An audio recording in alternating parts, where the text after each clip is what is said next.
Hello दोस्तों, good evening दोस्तों, नमस्कार दोस्तों। आप सभी का आज की क्लास में स्वागत है। तो आइए स्टार्ट करते हैं हमारी क्लास। हम करेंगे फुल एनर्जी और फुल मोटिवेशन के साथ में हमारी क्लास करेंगे। बिना किसी का टाइम वेस्ट करते हुए हम सीधी क्लास स्टार्ट करते हैं। आज की क्लास में हम देखेंगे प्रीवियस ईयर के कुछ क्वेश्चन, इसको हम डिटेल में एक्सप्लेन करेंगे। इसके साथ ही कुछ इंपॉर्टेंट क्वेश्चन करेंगे। तो दोस्तों, बिना टाइम वेस्ट करते हुए अपने आप को मोटिवेट रखिए और अपने एग्जाम की तैयारी कीजिए। हमारा एग्जाम में ज्यादा टाइम नहीं है, 20 फरवरी से हमारे एग्जाम स्टार्ट होने वाले हैं। तो हमें पूरी ऊर्जा के साथ में और फुल मोटिवेशन के साथ में हमारी क्लासें करनी है। हमारी क्लासों से जुड़िए, हम आपका बिल्कुल टाइम वेस्ट नहीं करेंगे और सीधा क्लास को स्टार्ट करते हैं। पहला क्वेश्चन है, बोमडीला दर्रा कहाँ स्थित है? तो दर्रों से रिलेटेड क्वेश्चन एग्जाम में पूछे जाते हैं। तो बताइए, इसका आंसर बताइए। बोमडीला दर्रा है वह कहाँ स्थित है? दर्रों से रिलेटेड हमने एक अलग से क्लास बनाई है, उसमें आपको सारे दर्रे एक ही जगह मिल जाएंगे, आप वो क्लास देख सकते हैं। इसका आंसर बताइए, ये कहाँ पर है? ये अरुणाचल प्रदेश में है। कहाँ पर है? अरुणाचल प्रदेश में है। इसके अलावा अरुणाचल प्रदेश में कौन कौन से हैं? दिफू दर्रा है, यांग्याप दर्रा है, लिखा पानी इंपोर्टेंट है, दिफू दर्रा, बुमला दर्रा और दिहांग दर्रा, ये अरुणाचल प्रदेश के दर्रे हैं, सारे इंपोर्टेंट है। दिफू दर्रा लास्ट टाइम पूछा गया था, बोमडीला दर्रा पूछा जा सकता है, ये अरुणाचल प्रदेश में है। इसके अलावा इस क्वेश्चन का आंसर बताइए आप। अनुसूचियों से रिलेटेड क्वेश्चन पूछे जाते हैं, तो आपको सारी अनुसूचियां, जितनी भी 12 अनुसूचियां हैं, उनके बारे में आपको सब पता होना चाहिए। तो इसका आंसर बताइए, संविधान की किस अनुसूची में केंद्र एवं राज्यों के बीच शक्तियों के बंटवारे के उल्लेख है? तो बताइए, कौन सी अनुसूची में है केंद्र एवं राज्यों के बीच शक्तियों का बंटवारा है? वो किस अनुसूची में है? आंसर बताइए। ये है 7वीं अनुसूची। कौन सी है? 7वीं अनुसूची में है। और 8वीं अनुसूची में क्या है? 22 भाषाओं के बारे में उल्लेख है। मूल संविधान में कितनी भाषाएं थी? 14 भाषाएं थी। उसके अलावा संविधान में संशोधन करके फिर और अलग भाषाओं को जोड़ा गया। तो आपको ये भी पता होना चाहिए, 21वें संविधान संशोधन द्वारा कौन सी भाषा को जोड़ा गया था? सिंधी को जोड़ा गया था। 71वें के द्वारा कौन कौन सी को जोड़ा गया था? 3 भाषाओं को जोड़ा गया था। और 92वें संविधान संशोधन द्वारा 4 भाषाओं को जोड़ा गया था। ये सब आपको याद रखना है, पूछे जाते हैं क्वेश्चन। और 9वीं में क्या है? 9वीं में भूमि सुधार से संबंधित है। और 10वीं में क्या है? दल बदल विरोधी कानून है। 11वीं में क्या है? नगर पालिकाओं से रिलेटेड है। और 12वीं में क्या है? शहरी क्षेत्र का स्थानीय स्वशासन संस्थाओं के बारे में है, वह 12वीं में है। और 11वीं में क्या है? ग्राम पंचायतों से संबंधित है, वो 11वीं में है। तो आपको सारी अनुसूचियां याद रखनी है। सारे क्वेश्चन पूछे जाते हैं, अनुसूचियां जितनी भी है सब याद रखनी है। भागों से भी रिलेटेड क्वेश्चन पूछे जाते हैं, संविधान के कौन से भाग में किसका वर्णन किया गया है? तो ये क्वेश्चन है, इसका आंसर बताइए।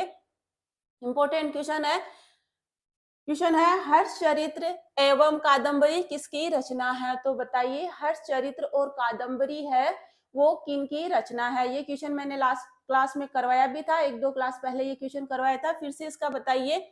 तो हर्ष चरित्र एवं कादम्बरी है, ये किसकी रचना है? ये है बाण भट्ट की। किनकी है?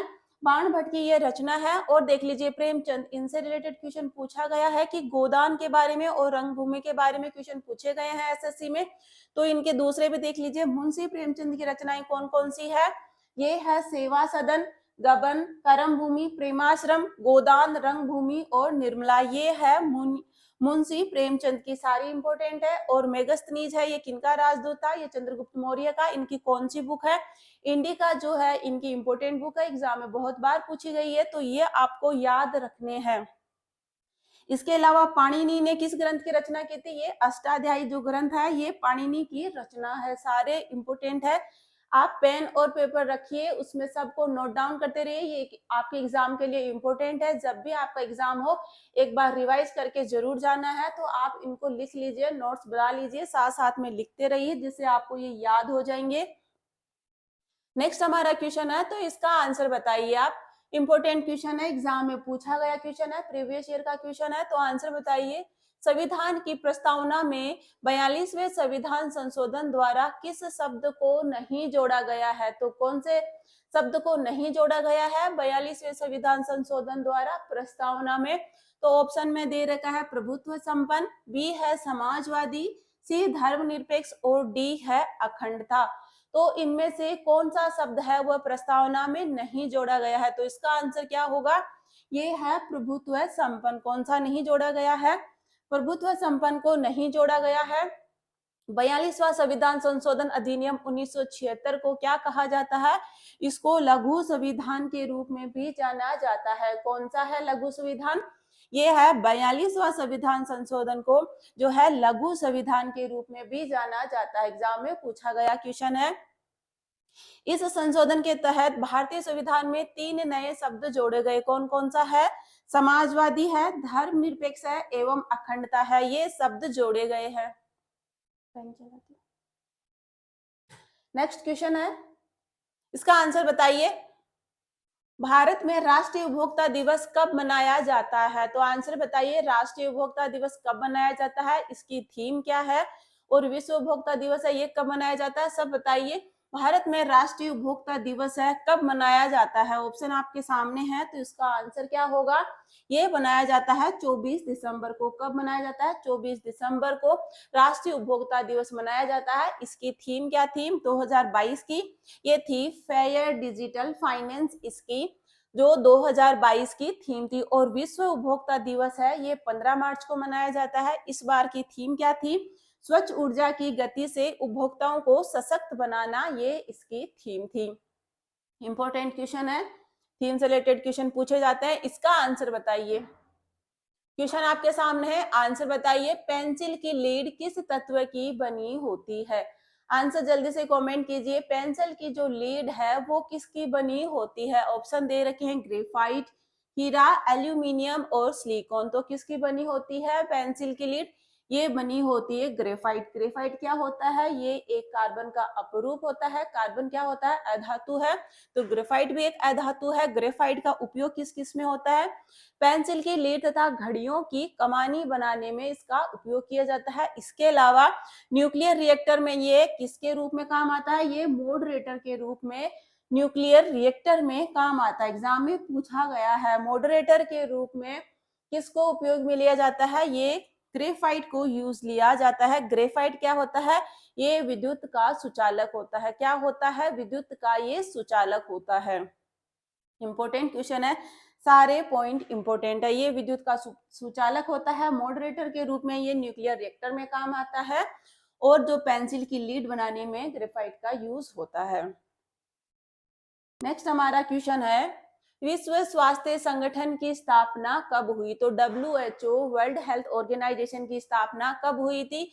आंसर बताइए। ऑप्शन आपके सामने है। WHO की स्थापना कब हुई थी? कब हुई थी? ये हुई थी 1948 में। कब हुई थी? 1948 में WHO की स्थापना हुई थी। WHO की फुल फॉर्म क्या होती है? वर्ल्ड हेल्थ ऑर्गेनाइजेशन इसकी फुल फॉर्म है। इसका मुख्यालय क्या है? ये जिनेवा स्विट्जरलैंड में इसका मुख्यालय है। मुख्यालयों से रिलेटेड क्वेश्चन पूछे जाते हैं, तो WHO का मुख्यालय कहाँ है? ये जिनेवा में इसका मुख्यालय है। इसके सदस्य देश कितने हैं? 194 इसके सदस्य देश है। और महानिदेशक कौन है? ये है टेड्रोस एडहानोम, जो है इसके वर्तमान में महानिदेशक है। सारे पॉइंट इंपोर्टेंट है। WHO की फुल फॉर्म एक एक वर्ड का अलग से याद रखना है।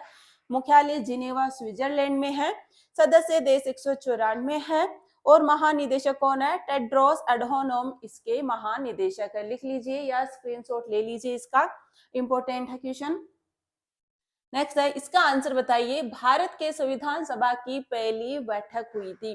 पहली बैठक कब हुई थी और अंतिम बैठक है वह कब हुई थी? दोनों की डेट आपको याद रखना है। तो बताइए, भारत के संविधान सभा की पहली बैठक हुई थी तो कब हुई थी? 6 दिसंबर 1942, 9 दिसंबर 1946, 15 अगस्त 1947 या 6 दिसंबर 1946। तो कब होती है? इसका आंसर बताइए। ये होती है 9 दिसंबर 1946 को संविधान सभा की पहली बैठक हुई थी। पहली बैठक कहाँ हुई थी? ये नई दिल्ली के कॉन्स्टिट्यूशनल हॉल में इसकी बैठक हुई थी। पहली अध्यक्ष कौन थे? राजेंद्र प्रसाद इसके अध्यक्ष थे, ये स्थायी अध्यक्ष थे। और गठन इसका गठन है किसके तहत हुआ था? कैबिनेट मिशन की योजना के तहत इसका गठन हुआ था। और अंतिम सत्र है ये कब हुआ था? ये डेट आपको याद रखनी है, ये 24 जनवरी 1950 को इसकी अंतिम जो सत्र है या अंतिम बैठक इसकी हुई थी। सारे पॉइंट इंपोर्टेंट है। पहली बैठक कहाँ हुई थी? नई दिल्ली के कॉन्स्टिट्यूशनल हॉल में इसकी पहली बैठक होती है। कब होती है? 9 दिसंबर 1946 को। अध्यक्ष कौन थे? राजेंद्र प्रसाद थे, पहली और अंतिम दोनों में, क्योंकि ये स्थायी अध्यक्ष थे। इसके बाद में गठन किस योजना के तहत हुआ था? कैबिनेट मिशन 1946 योजना के तहत इसका गठन हुआ था। नेक्स्ट क्वेश्चन है, कुचिपुड़ी किस राज्य का शास्त्रीय नृत्य है? तो कुचिपुड़ी है ये कहाँ का शास्त्रीय नृत्य है? तो इसका आंसर बताइए। कुचिपुड़ी है वह कहाँ का शास्त्रीय नृत्य है? आंसर बताइए, ये कहाँ का है? ये है आंध्र प्रदेश का। कहाँ का है? आंध्र प्रदेश का है। कुचिपुड़ी कहाँ का है? आंध्र प्रदेश का है। इसके अलावा देखिए शास्त्रीय नृत्य है, सारे आपको याद रखने हैं। कौन कौन से हैं? मोहिनी अट्टम है, इंपॉर्टेंट है, कहाँ का है? केरल का है। भरतनाट्यम है, बहुत बार पूछा गया है, ये तमिलनाडु का है। कुचिपुड़ी है, आंध्र प्रदेश का है। कथकली केरल का है, कहाँ का है? कथकली केरल का है। ओडिशा का ओडिशा है। ओडिसी जो शास्त्रीय नृत्य है ये ओडिशा का है। मणिपुरी है वो मणिपुर का है। कथक है ये उत्तर प्रदेश या उत्तर भारत का है।